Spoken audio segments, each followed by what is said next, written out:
Welcome to Ellie Goldsmith's Inspired Flow. We are beginning a new week and we're interested to hear what you think about the process of sleep in your side. I'd love to hear some feedback, and it would be amazing if people would give me what their process is, and then we can build from that.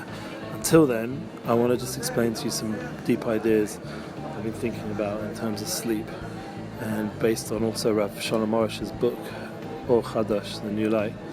Very deep concepts of midnight. I'm known online for many years by the students themselves who used to see me in the middle of the night on the streets of Yerushalayim, of Jerusalem, and also around the different yeshivot programs, and they called me the Midnight Rabbi. They gave me the name because that's when I'd be hanging out with them. I saw that was the time to connect. So midnight is the concept of Chatzos Halayla, which is the 8th Chatzon. It's a time of will at midnight, and that was a time where I was personally able to connect with lots of souls. But there's also the aspect of midnight spiritually is Zman, a time of divine will, where basically your prayers and everything are much cleaner and purer, and everything is heard. The world of judgment and nighttime of difficulty has passed, and it's now the transition towards the light. It's got past the darkest point and heading towards the light, and that transition brings down a tremendous heavenly bounty. Like in the spiritual worlds, the gates of Gan Eden, of Garden of Eden, open up, and all the righteous people are able to, beseech and bring down the mercy that we need for this new day that's about to begin. And every day has its, need of. Just think about it. I was just walking around the streets with my kids last night in Jerusalem, and the intensity, the amount of action going on with bikes flying past, cars, ambulances, police, stuff is going down everywhere, and it's like so intense, and you're like walking around, like how much mercy you need just to get down the street of all the traffic and the way cars are almost driving on the pavement, and it's like such an intense energy everyone needs to get where they need to get to, and people are, like, including myself, busy on the phones doing all kinds of things, and it's just Labor Day, it's like I try to be focused on my kids, but everything's going down, and it's just wow. My kids are on little scooters, so then that's even more fun to keep an eye. But what we see is we're in a world of craziness, even more than ever, and the need for mercy. Just look at the news. The need for mercy is just simple, and that ability to wake up early in the morning, break the need for sleep, has a tremendous power, breaking all the husks, all the things that make life more superficial and more external and more empty. We have a power when we wake up early to break those divine husks, those shells, and bring us to the more essential experience of life, more fulfilled experience of life. So, and a role model in this would be go to obviously Rabbi Nachman, but all his Talmidim. But nowadays, a modern day student would be Gedalia Fenster.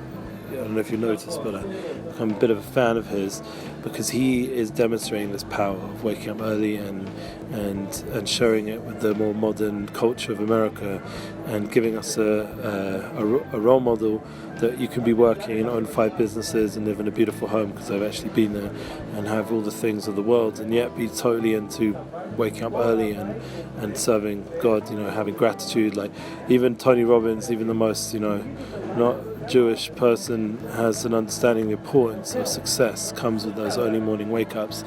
But to take it to that next level, that Jewish level of spiritual connection, of not just gratitude, but the inner core of it, that there's a purpose to our being here, and that we have a overall mission of bringing spirituality to the world through prayer is one of the most powerful avenues.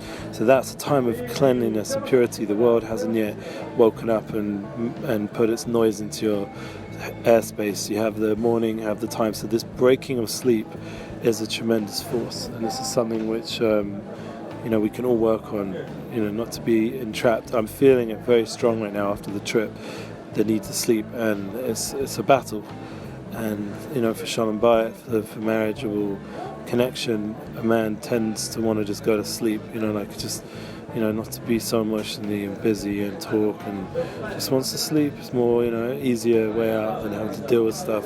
So you have to fight that, and especially when you have excuses like you haven't slept for a few weeks, hardly anything. So you have even more of a battle to then balance out the sleep and sleep when you need, like we spoke about efficiency. And this is something which is a war. Like, to be able to maintain marriageable bliss, you have to be awake, you have to be giving full attention, and even in the time of connection, it's a time where a man afterwards wants to just sleep, and it's not really fair in a way. And like, we have to work on that and be able to give the love and attention before, after, during, in every kind of connecting moment. Not to be asleep when you're walking around in the world, when people talking to you. Try to be awake and aware of what they're saying and be connecting. And this is like ultimately like the ultimate moshul of what it means to connect to God. Like, we should be aware that we're constantly having that opportunity to connect to our Creator and to the ultimate unification of this world, and to be aware of it and awake for it and to experience it and not get sleepy and distracted.